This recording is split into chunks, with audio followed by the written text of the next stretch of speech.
Hello, can I have your attention? Greetings. This is the Quantum Music panel. I want to introduce Eduardo Miranda, Scott Oshira, and Mark Carney. They're going to talk to you about quantum music. So thanks for coming. Right on the back of this, we have a concert number 2. So hope you enjoy. Right, thank you for the introduction. So as we have only 1 hour, we are going to go quick through the blah blah side of things, and then going to make some music as well.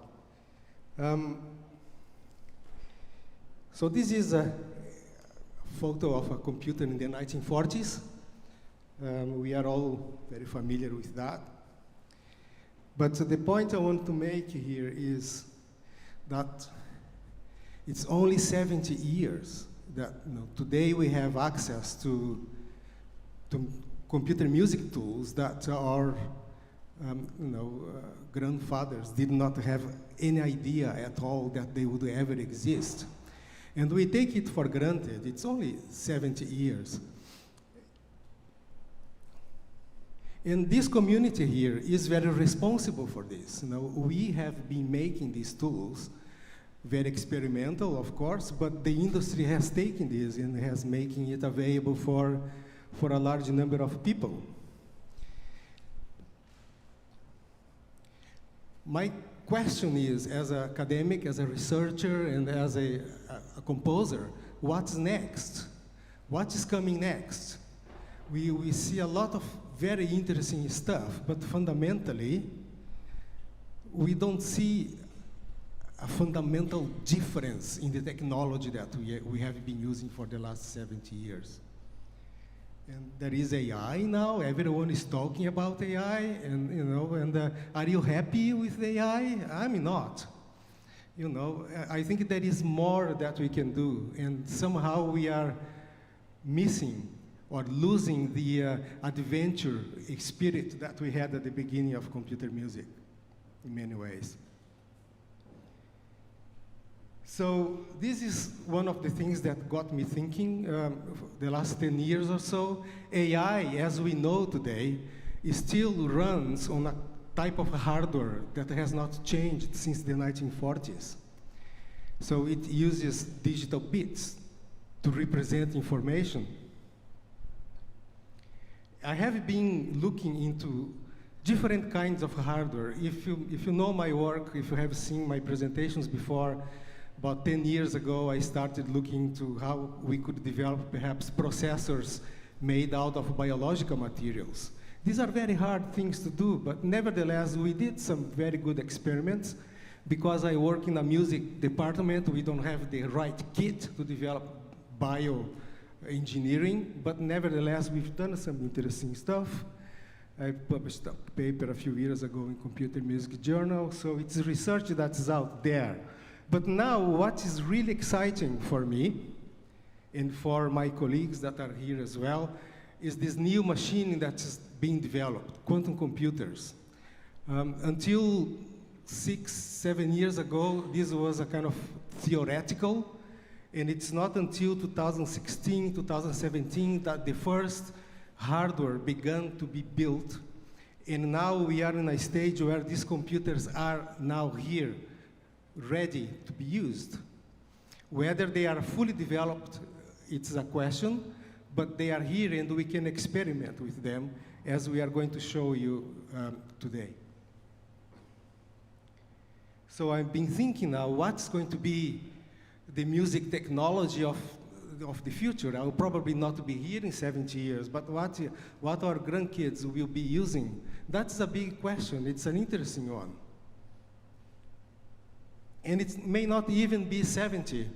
By the speed that the industry is developing, it's difficult to catch. It's difficult to follow what's going on, because there is a lot of research and development.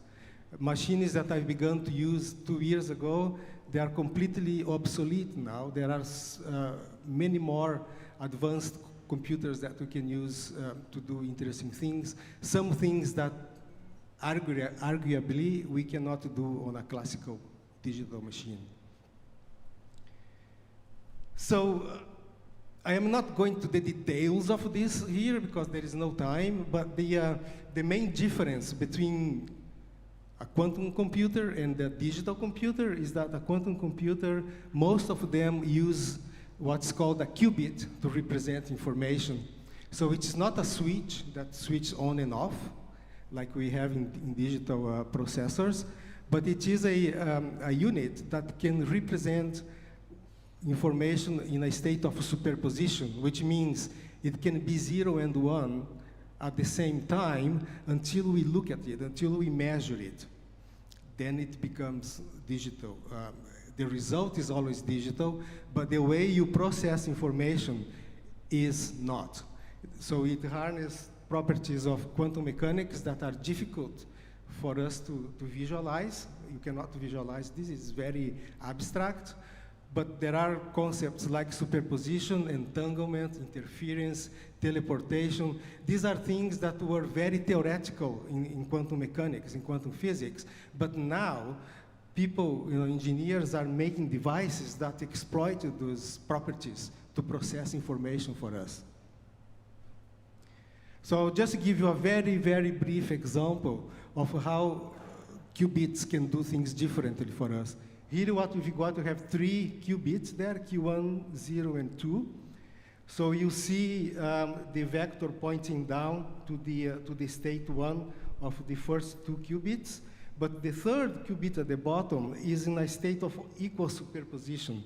This means that when we run the circuit, the third qubit may either go up to the north or south.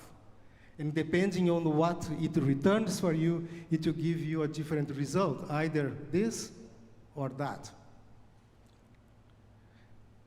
In the state of superposition, we can control how much you want it to be likely to go north, how much you want it likely to be south. And this is the art of programming these machines. So if you have this problem here, we all know this from computer science and engineering problems. If you want to walk through the edges of a cube, you've got possibilities, and possibilities that are valid and some that are not. So if you are to write a program to do this on a digital computer, you have sequences of commands. Lots of if then, if this is that, if that is not. So you keep asking many questions until you get a result. But if you program this on a quantum machine, it's very different the way you do it. You don't need to ask many questions. So you can program with, for example, the first 3 qubits there represents where you are in the cube. And then the bottom ones, which you can put in superposition, depending on how the circuit is built, you get the result of the processing and straight away. So you constrain what you want, and you give more probabilities to obtain what you want to get, and you constrain what you don't want to get. So the big difference here is that you don't need to ask many questions. There is no if-then. You just have to program your machine in a way that it will return what you are looking for. And that's the art of programming these machines. Is more or less what we do, or what we used to do a long time ago when we were sequencing music with a programming language. So you've got options in your music theory that you want to happen. You have other options that are not allowed. And you can easily do this kind of stuff with a quantum machine like this. So what we are doing in my research group and my colleagues here as well, we are developing ways to listen to music and build these quantum circuits, build these rules that will represent how things are organized in the composition. So instead of having a very complicated, enormous neural network that needs a lot of data to learn things for you, here we can represent information in terms of quantum circuits, which are cheaper, faster, and probably more smarter. It's a smarter way of doing things.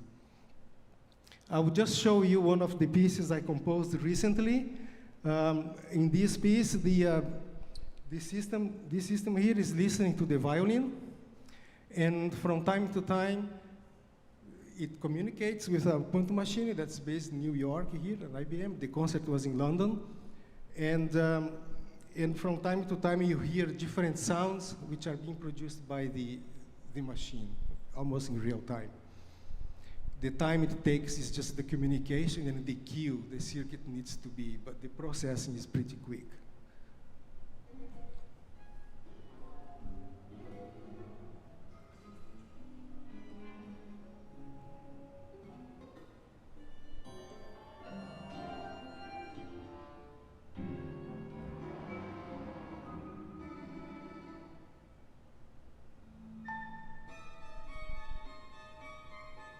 Machine is listening.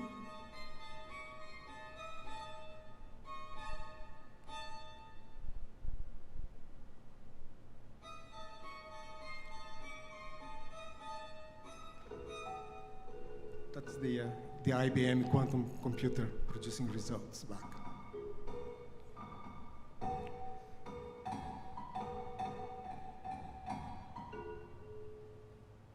I've been doing AI for over 30 years now, and I used to write long Lisp code to simulate exactly what the quantum computer is doing here with very little programming.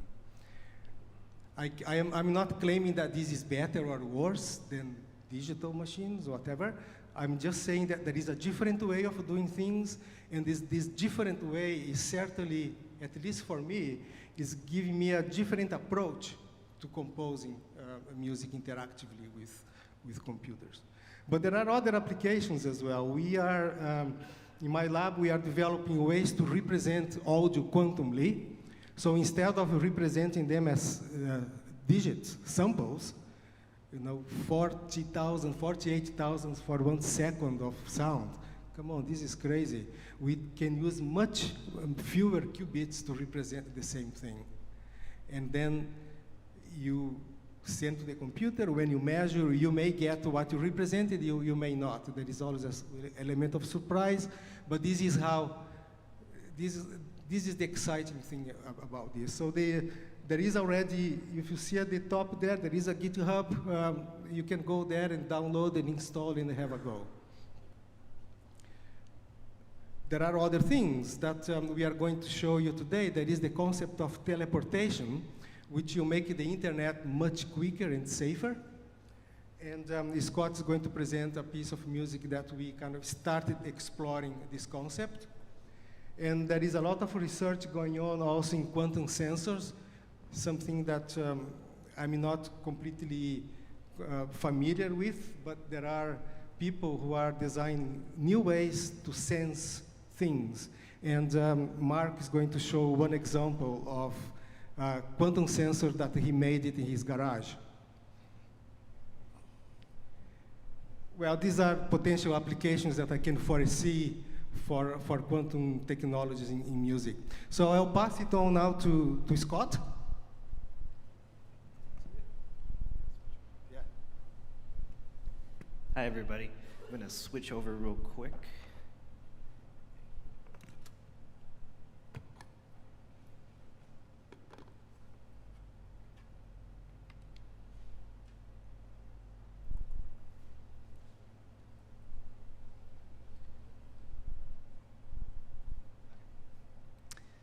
All right, cool. So today I'm going to present a piece of music that we're experimenting with called Quantum Agents. I've been, in my PhD at Karma, I've been studying how quantum computers can be used for generating or developing improvisational systems. So Dr. Miranda, end of last year, came to me and proposed this idea of quantum agents. So the idea here is that we develop a quantum system or quantum circuit that represents 3 different musical agents. And each different musical agent has a group of qubits that will generate different musical patterns that are based off of one another. So for agent 1, we have a group of qubits that will handle some kind of melody generation for pitch and rhythm. And so will agent 2 and agent 3. And then we use this idea of quantum teleportation to send information from agent 1 to agent 2 to agent 3 so that they're all in some sort of relation or influence of one another. And then also, each agent will be listening to some external music being played, and that will manipulate the superposition or quantum state of each agent that they're in. So every time you run this, they're going to have different musical patterns that come out. So for a single musical agent that I showed on the last slide, and don't worry if you don't understand any of this, it's just showing you what's under the hood a little bit. So what's going to happen is that I'm going to play something into the microphone. The microphone is going to send it to my computer, do some musical extraction, take out some parameters, and then use those parameters on those 2 bottom qubits there to manipulate 2 different qubits, one for melody and one for rhythm. And then Dr. Miranda explained a little bit about quantum audio. There's a specific algorithm called SQPAM, and I won't get into that too much. But what it does is it decodes out a signal based off of 1 qubit superposition. And then the top 3 qubits are handling the subdivision or the rhythm of the piece and how it's organized.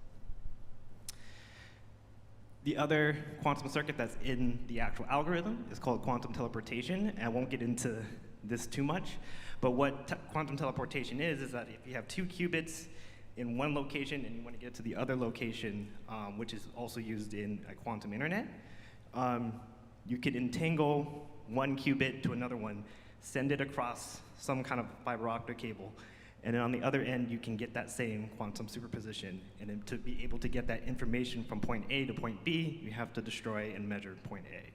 So that's kind of the idea what we're doing with these different agents. We go from one agent, we teleport that information from agent 1 to agent 2, to agent 2 to agent 3.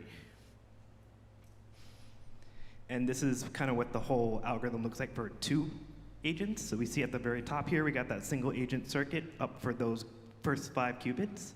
And then we have a teleportation from agent 1 to agent 2, and the bottom 5 qubits are agent 2. So if you measure them and you decode them out, you can get different musical patterns.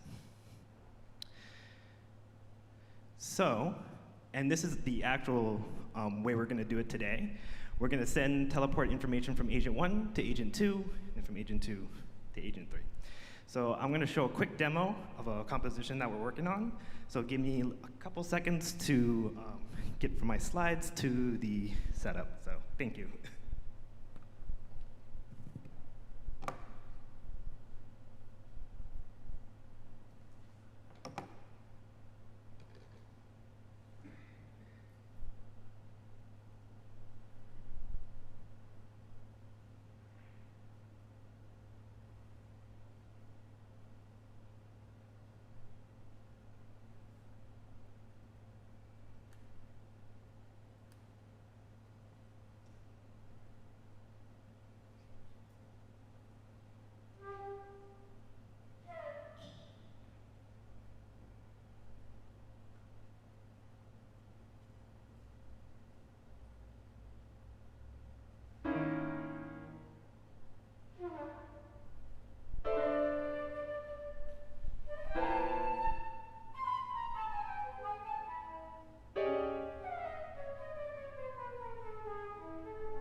And I'm going to hand it over to Mark to talk about quantum sensing.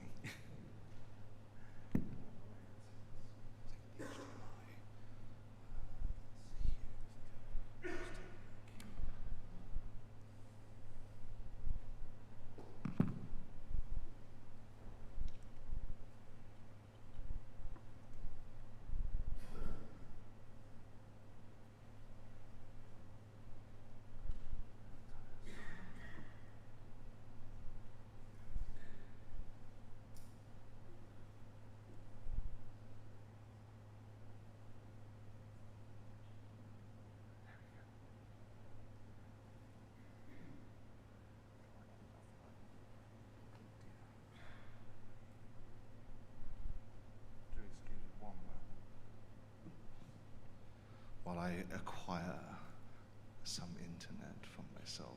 All right, fine. I guess we'll just let that sort of show. Okay, so I'll begin, and at some point we'll get to the point that we can have a more of a full screen experience. So, my name is Mark. I'm not the Prime Minister of Canada. I'm really sorry if you were hoping to have that Mark Carney. But unfortunately, I'm, as you can guess, I'm from Liverpool. I live in London. And I'm here to tell you about some of the work that I've been doing at Quantum Village with some colleagues and co-conspirators, inspired by, in no short way, Professor Miranda and Dr. Oshiro and others in this particular field. We want to talk about how we're going to be freeing the qubit for art. So I'm from an organization called Quantum Village. We're a 501c3 nonprofit, and we're just a global ragtag band of hackers, artists, designers, makers, tinkerers, fixers, breakers, and everything in between. And what we want to do is we want to try and harness better quantum tech by the creative misuse of it. Okay, we want to intentionally get things wrong so that we can really find out what the limits are. We're going to be using things creatively. How do we misuse them in a similar manner? And to that end, actually, my co-founder and I, we're both artists. My co-founder has also run Victoria Kumaran. She's also run companies in machine learning and cybersecurity, worked in finance. I work in cybersecurity as well, but I actually have a background in mathematics. But before all of this, I was a violinist and a thereminist. I studied with Lydia Kavina in Oxford. And so, we want to try and find different ways of doing things creatively and differently. So here are some of our projects. We have a Berlin coming up. We are the official quantum village at DEF CON, so if anyone's coming to that, please do. Yes, thank you, see you there. We want to sort of have this inclusive kind of like open way of approaching technology. And so we wanted to come and go, okay, what is changing? Okay, look at the data center of the future. The data center of the future is going away from CPUs and GPUs, and as Professor Miranda pointed out, it's going towards these kind of unconventional takes, okay? So it's thermodynamic computing, okay? It's quantum processing units alongside these, taking on the load of solving problems we don't even bother thinking about solving, because to be honest with you, we think that they're intractable. They're not, or they're not as intractable as we think they are. And so the way that we're going to do this is we're going to have to embrace different ways of doing it. Neuromorphic computing, putting brain cells on silicon to do computing. It's amazing, right? Fungal computing, which we saw earlier. Wherever there's a new emerging area of technology, I found that Professor Miranda is already there, making music. Because this is how we're going to really push it forward. We can improve the design by I think I can finally do a proper slideshow. We're going to improve things from a design perspective by actually engaging with all these different modalities. And so what's changing is that the Quantum 1.0, which gave us lasers and MRI machines and that kind of thing, kind of validated that quantum theory is useful. The new quantum revolution, Quantum 2.0, is going, okay, we're going to manipulate and control individual qubits, yes, you heard that right, individual atoms, and then you do that to gain significant advantage. We're not going to go into too many details as to how or why, but there's some similarities you'll see between sort of notions in the humanities versus notions in the textbook. So on the left is Mike and Ike, Nielsen and Chuang, a very well-known quantum computing textbook that says, entanglement is this mathematical property where you can't express something as a product of individual systems. That sounds very complicated, and it kind of is. But on the right is Karen Barad, and they say that existence is no longer an individual affair. You're no longer just gluing two things together. You're intrinsically linking them. And so entanglement becomes one of the concepts that we really want to explore. But how? How can we explore it in a different way? This was my COVID. I got bored enough that I wanted to power a quantum computer with a potato. I didn't, unfortunately, but it meant that I tried. And to do that, I wrote a quantum simulator that goes on a Raspberry Pi Pico. And we open sourced it, so you can go and have a play. Why would you want to go and have a play? Well, we took a simple circuit, the simplest circuit we could think of. This looks a little more complicated if you're new to this, but I'll break it down for you. This part is an entangler. This entangles the two qubits. Meanwhile, the other part is a selector. And the selector means that we have a control parameter that lets us move between two different types of entanglement. What do you mean, two different types? Well, sometimes we can have entanglement where both qubits agree, or we can have entanglement where both qubits disagree. They will do so at random, but they are guaranteed to be in this particular state, okay? So if we want to have the selector, we can then tune this theta term, and it's smooth. It's not like we go from one to the other. No, this isn't binary. It's smooth. And so actually, we can take the rotation of a qubit and get two very different types of randomness out, as you can see here. These are different, right? And they should sound different. They do, spoiler, sorry. Okay? So we wanted to find ways of actually making it work. So we came up with some block diagrams and went, okay, let's take an input where we can control this theta term, and then we'll modulate some output and do some simulations. And then, well, what instrument shall we build it into? And the answer turned out to be a stylophone. So I actually have, I'm fairly sure it's the world's first. That might be a good reason for the fact that it's a mad thing to have, but I have a quantum stylophone. I'll be playing for you in a little bit. And this kind of got everyone thinking, okay, what more can we do? Well, let's look at something like this. Who's used one of these before? The Korg NTS ones. A lot of people, exactly. They're great. They have plugins. So I thought, let's write a plugin and see if we can squeeze it into the effect chain, right? That's a challenge. I can't use Qiskit. I can't use complicated computation. I have to strip it down. All right. I mentioned there's two qubits, and they always measure, as we heard earlier, 0 or 1. So there's 4 possibilities, 0, 0, 0, 1, 1, 0, 1, 1. All right? We could write down the probabilities in a vector, and we do. It's called the state vector. That thing exists. And then what we do is we take each term, we square it, and that gives us the probabilistic expectation. And then, if I use those as counts, I can then populate a distribution. If I randomly sample from that, I can effectively do measurement. I'm not quite. The math isn't quite that simple. I'm squinting a little bit. But that's essentially what we wanted to try and do. And so we did it. So we took the bit crusher effect, because it's basically effect writing 101, and then went, hey, let's do a quantum version of that. And we did. You can download it. We released it open source, so you can have a little play. And that's all up on the links that'll be at the end. So I go through this example to show you like a bare bones little bit of code, just to give you a sense about what's going on here. So we start off with a state vector, which is actually a vector of function pointers. Okay, so we did some functions, and then we need a little bit of a distribution, some value arrays, a few other bits in the middle, and then we can actually get to work. So this function defines the vector values. It just does the mathematics, okay? And then this function takes those vector values and populates a distribution.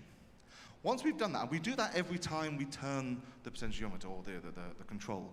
And when we do that, that means that then we just sample randomly from the distribution, and we're always going to get something that's in line with what we're expecting. So even though it's a stochastic and random process, it becomes almost predictable in the sense of, I know if I put it over here and I set up these parameters, I'm going to get some kind of behavior.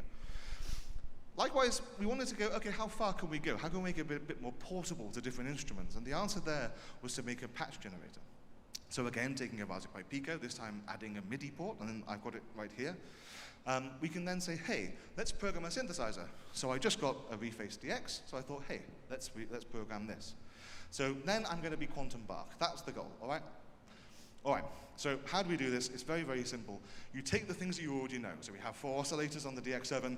We have different parameters like feedback, frequency mode, frequency value, all that kind of thing.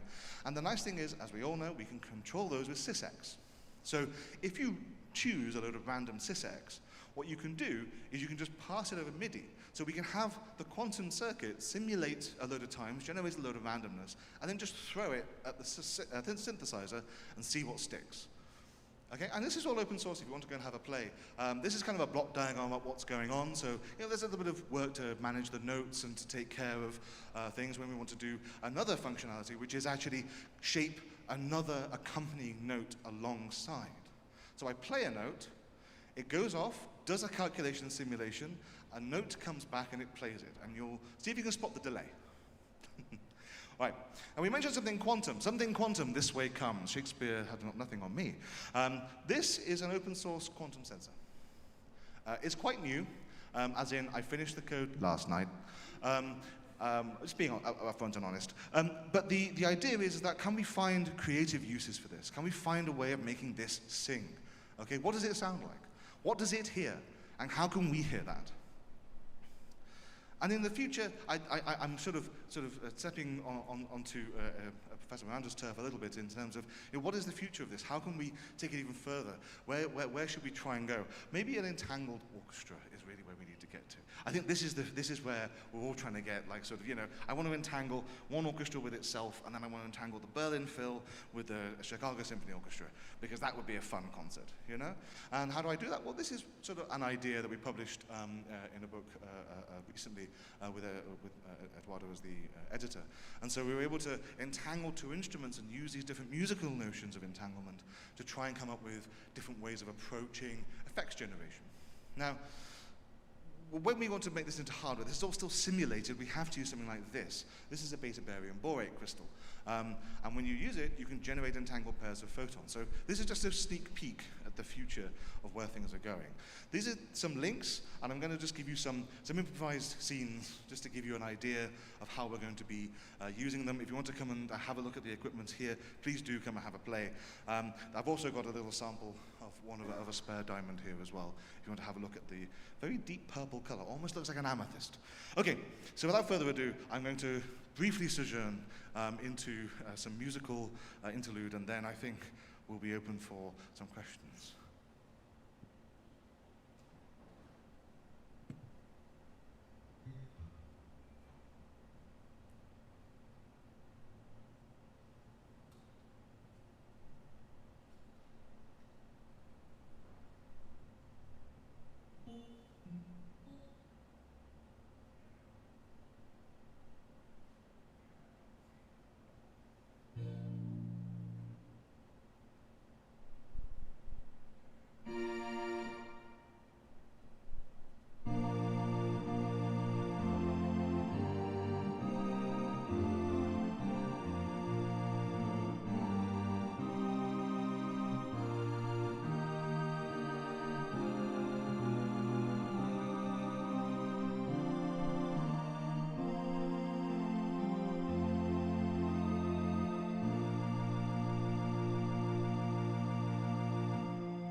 we have 10 minutes if you have any questions for us, and maybe pass the mic.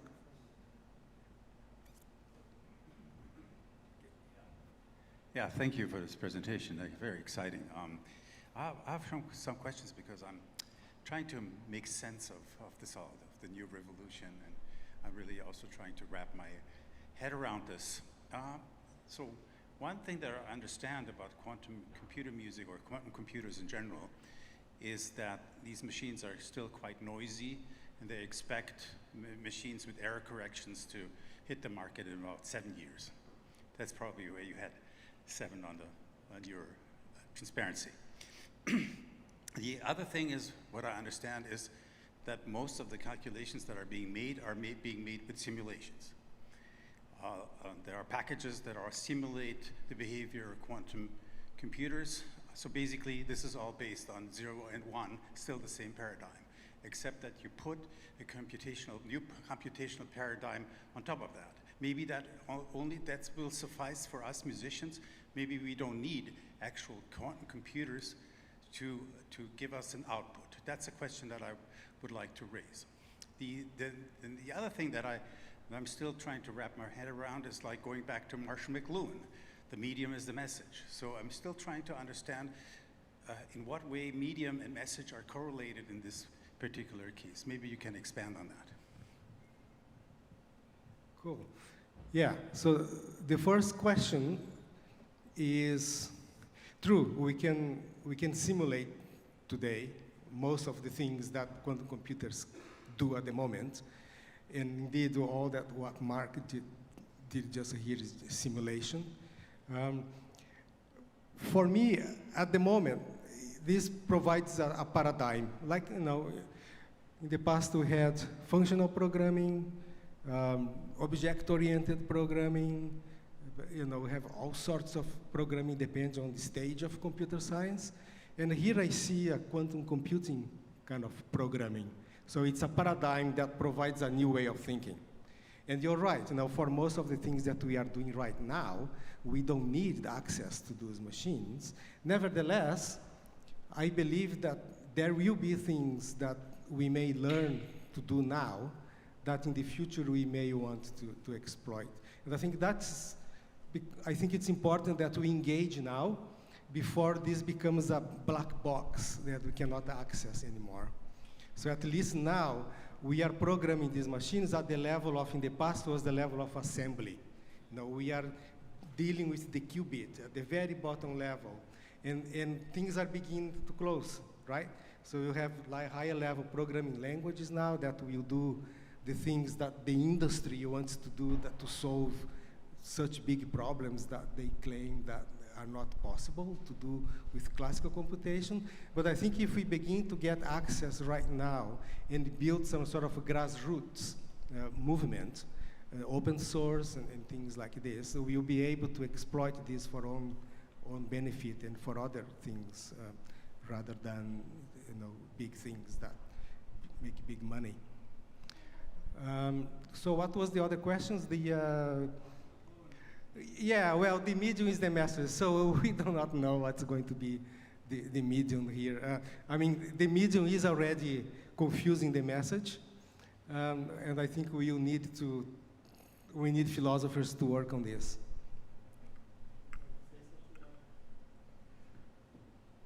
I think just to echo it, the performance with the sensor is actually the first time that's ever been done with this particular design.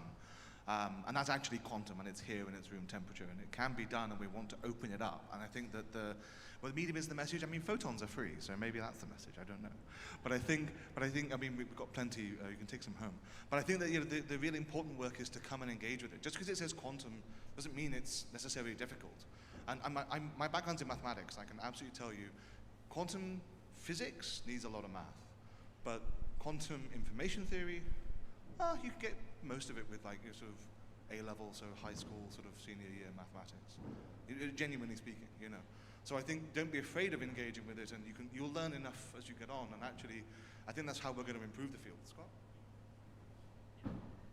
So I deal a lot in building these kind of systems within the context of jazz. And the reason I got into that was if you think of jazz, and there's several artists who think about this too, there's a lot of shared properties between jazz improvisation, or improvisation in general, and quantum mechanics. So when you're thinking about, I guess, the medium is the message, kind of using that as an aligned way of building these systems that are more aligned with these different properties. And you have a lot of different perspectives of elements such as time in non-Western cultures that actually share a lot of these same characteristics and thoughts. But yeah.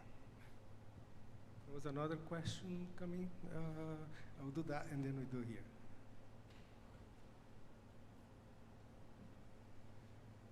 Thank you all for this very nice presentation, and also to make us feel the photons.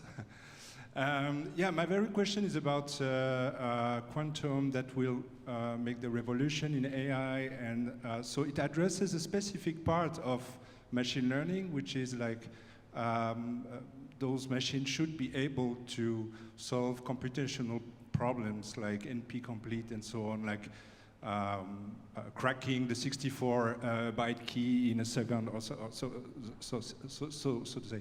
So my question is about what, in your view, would be for us as musicians to establish new challenges, such as, for instance, those combinatorial problem occurs in orchestration or composing with constraints, or those kind of thing, that we could bring up to the table of those computers and say, please, now you have a problem, please solve it, because we are not able with the nowadays technologies.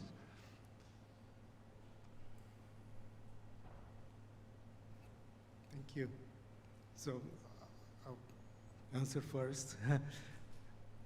I think you are absolutely right. There is going to be big problems that quantum machines will speed up the process.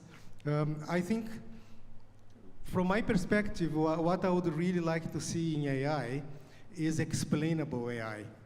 AI that can explain how certain solutions were found. So I'm not going to believe in a ChatGPT medical diagnosis at the moment, because I don't know how these conclusions are being reached. And I think for us creators, it's always good to have a system that we understand and that we can talk to and collaborate with. I think that is the big thing that I think AI may achieve for us musicians.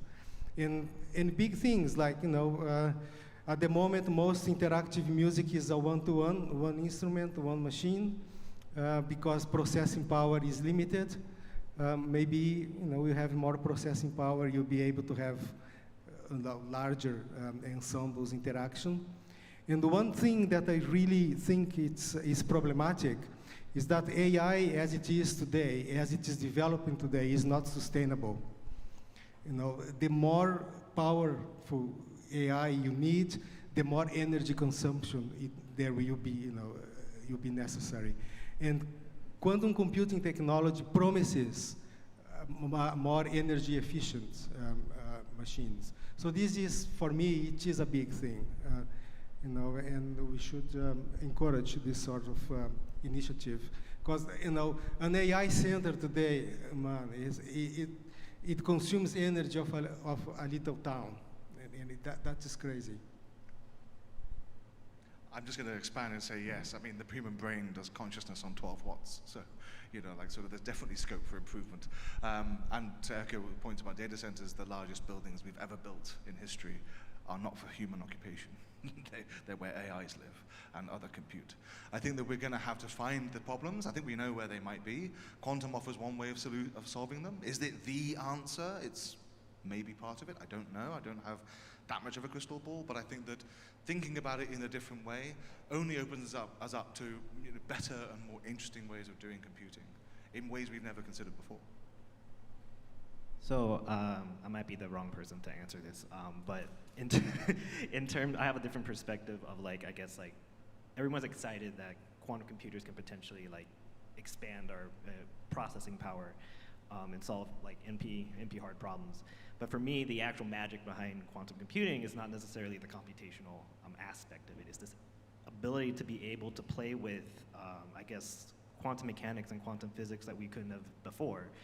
And yes, the computation power, that's just gonna happen as naturally as it's gonna happen. Because like if you heard in my performance that it started out with one agent, and went to 2 agents, and went to 3 agents, and by the 3rd agent, it was kind of slowing down. That's because it was on a simulator. And the more qubits you have on your simulator, especially if it's coming from your laptop, which most of us are going to be using, it's going to start to slow down. But when you put it on the real quantum computer, that speed up happens naturally. So to be able to just to play around with it, and to be able to play around with it and scale it up, is just a big deal. So yeah.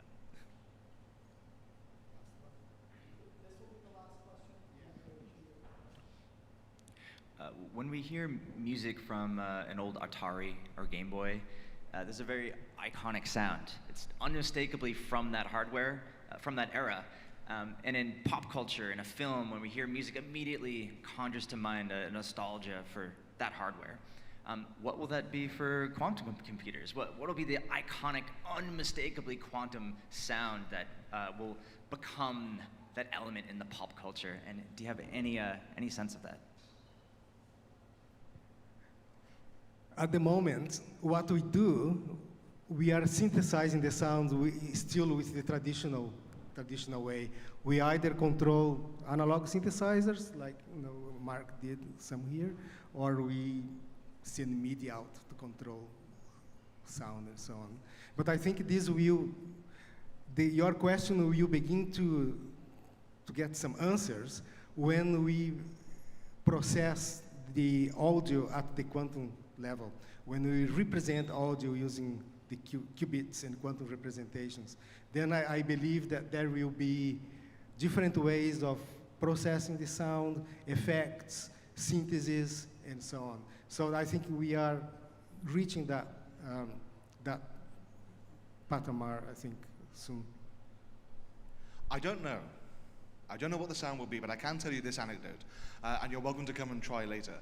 When I wrote the digital version on the Korg, so it's a bit crusher, which means you're kind of turning off the sound. The way that the stylophone works is you're kind of PWMing the threshold pin. So it's doing a similar thing, if you squint a little bit. They sound similar. It's a stochastic process, that shouldn't happen. But it does that, there is some similarity in it. And we were discussing this yesterday, like there seems to be, when we hear quantum music, even though it is an inherently stochastic, random process by definition, there's something structural in there.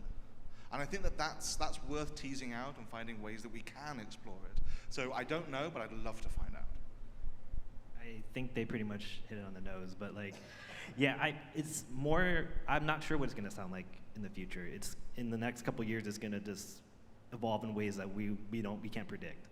But I guess for me right now is that it's more of an experiential thing. And it's more of like, if you pay attention close enough, it does have a specific sound to it. Like as it's playing, there are certain things you can't explain that it does, like the chaotic to the crystallized kind of, melodic patterns or rhythmic patterns, and back into, chaos. It's stuff you can't really put your finger on, but it's a different way of kind of playing with a different medium right now. So, yeah. Thank you all. We're going to have to wrap it up here. I hope you will continue to ask these guys these incredibly interesting questions, because they're all very important, but we do have to change over for concert number 2. So if you give us 5 or 10 minutes, we should be ready to go.